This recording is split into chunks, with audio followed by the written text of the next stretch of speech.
All right, welcome back to F-Body Garage. Today we are going to figure out what happened to the 408 after going to the Gainesville Raceway. Another suck.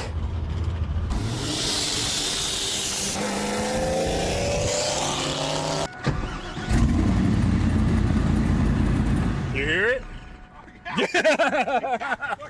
I'm like, oh, it's call a tow truck. I'm about to say, you better call your boy.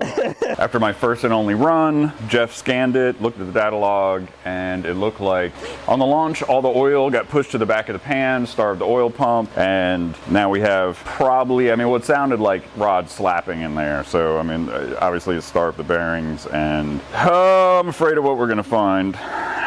Because I can feel pressure coming out of the side of the block. I don't know if that's from a window in the block that I can't see yet, or from the head gasket blowing. That extreme is blowing pressure out, but yeah, we're gonna find out.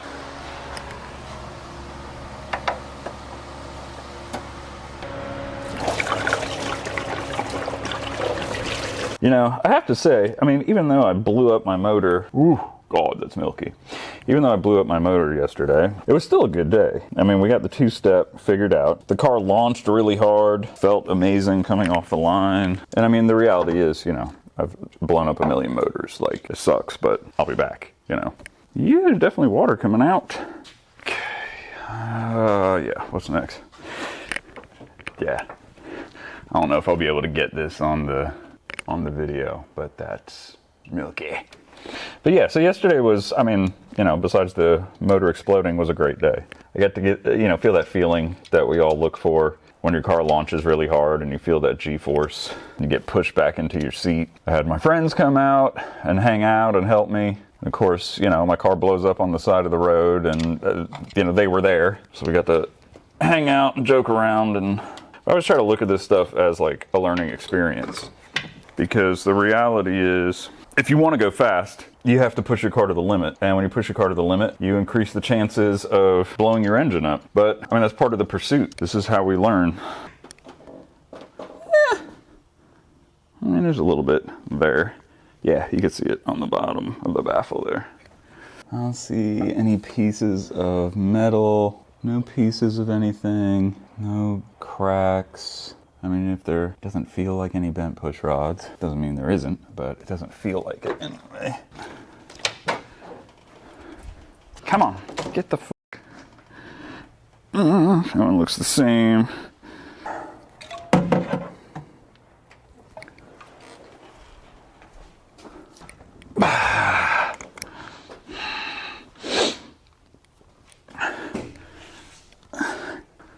I think I can get the left side off with this one.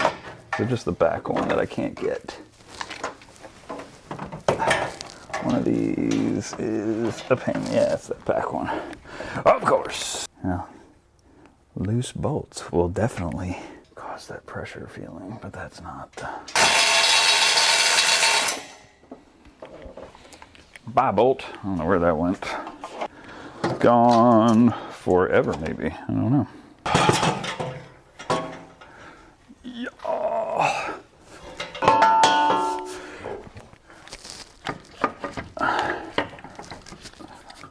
There we go. Get off. Yeah, just one on the bottom. Okay. There we go. Okay.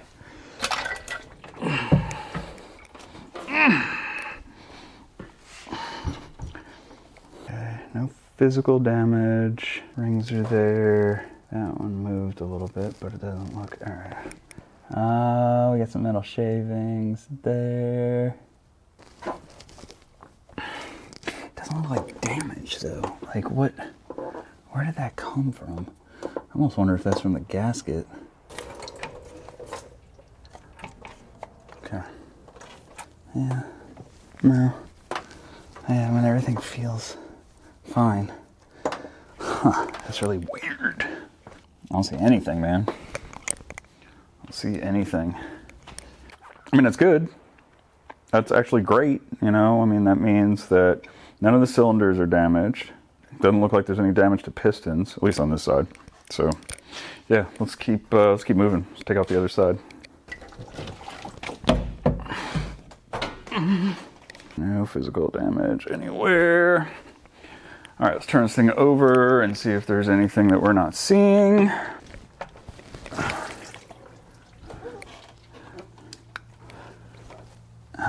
Four is good. Yeah.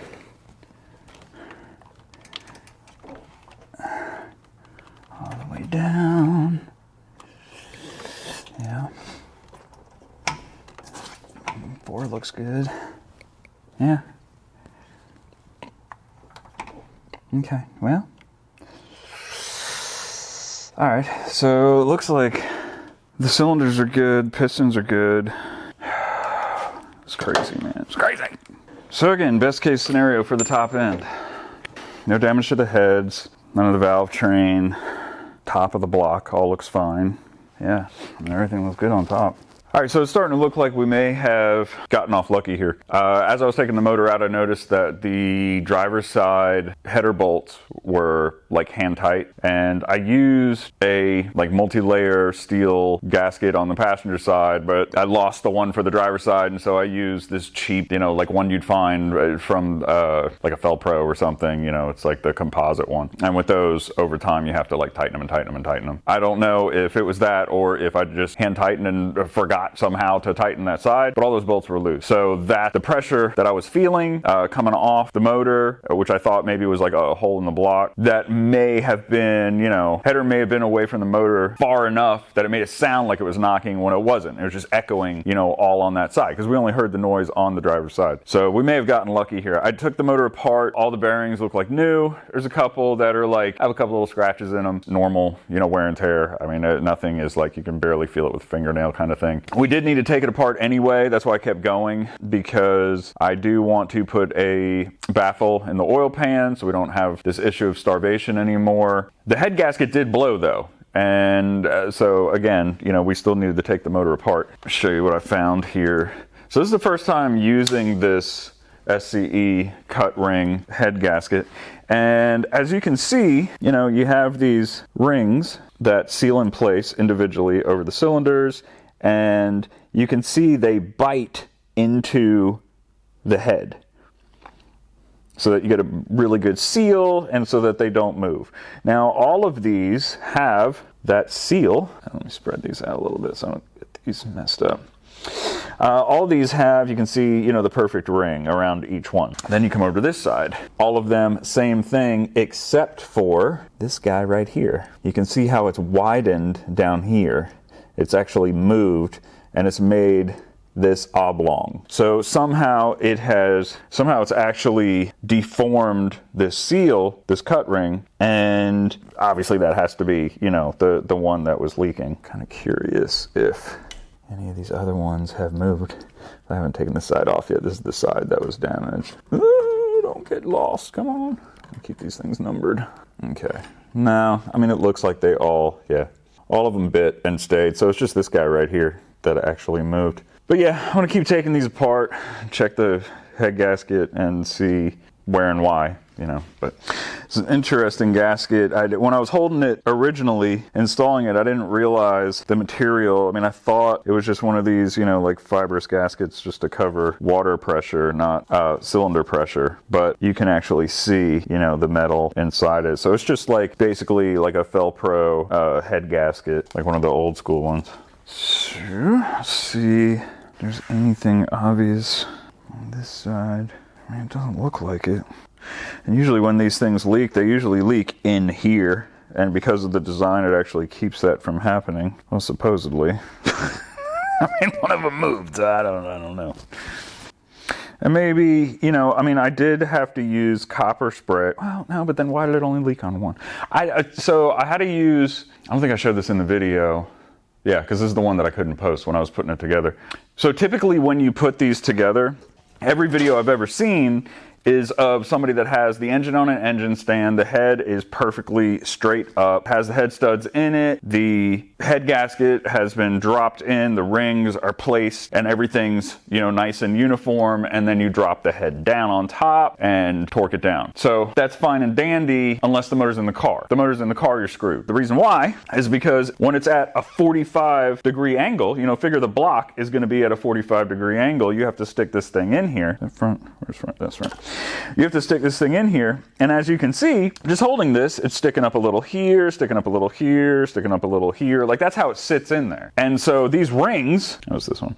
These rings have to go in there and sit. And if this is too high, it just falls. So you can't put them on inside a motor. It doesn't, there's no way. Theoretically, if you were able to put the head studs in and then put the head on, maybe you could get maybe some friction from the head stud inside these holes will keep it down. It's not gonna keep it down all the way though, because you're still gonna have these loose ends right here where that could fall. So it's just not a great, unless you have the motor out, it's really difficult to install this. So I spoke with the tech department at SCE and explained what I was trying to do. And I said, you know, is it okay if I use some type of spray to attempt to seal the head gasket up against the block so that the rings wouldn't fall out? And I said, can I use copper spray? And he's like, you can, but you know, I don't think he wanted me to, but it was one of those situations like, well, okay, well, what do you do? You know, you're kind of screwed. So I tried that and the copper spray wasn't strong enough to actually seal this to the block. So then I tried spray glue, you know, like weather strip spray glue. And that worked, but now you have two different chemicals on there, you know, so maybe that's the reason why this ended up leaking. I don't know. So, but it still has nothing to do with why this one is oblong and moved. I mean, what could cause that, right? Maybe the head gasket was leaking and water got inside and caused, you know, a kind of hydrolock situation, like pressed it out,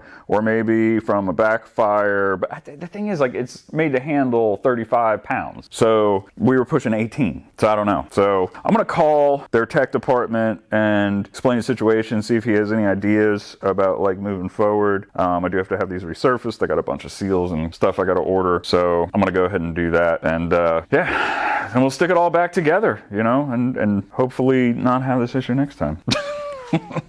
All right, so I noticed something very interesting as I'm looking at this. If you look right here, you can see where the cut ring is just to the side of the combustion chamber.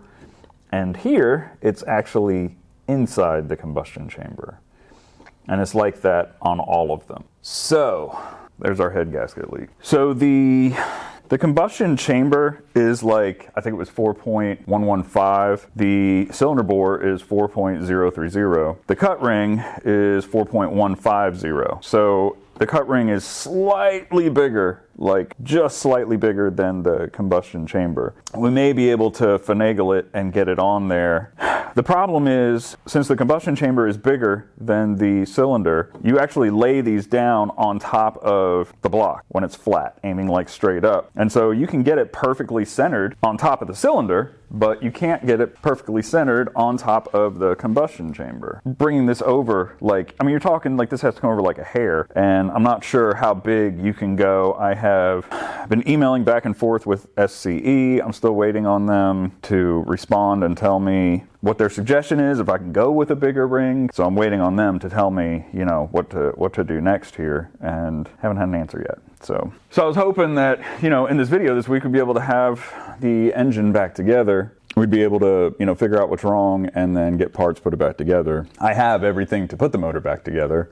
The only thing I'm waiting on is what size head gasket to get. So I'm kind of stuck. So unfortunately, we're gonna have to end the video here. And hopefully by the next video, we are putting this thing back together. Yeah. So till the next.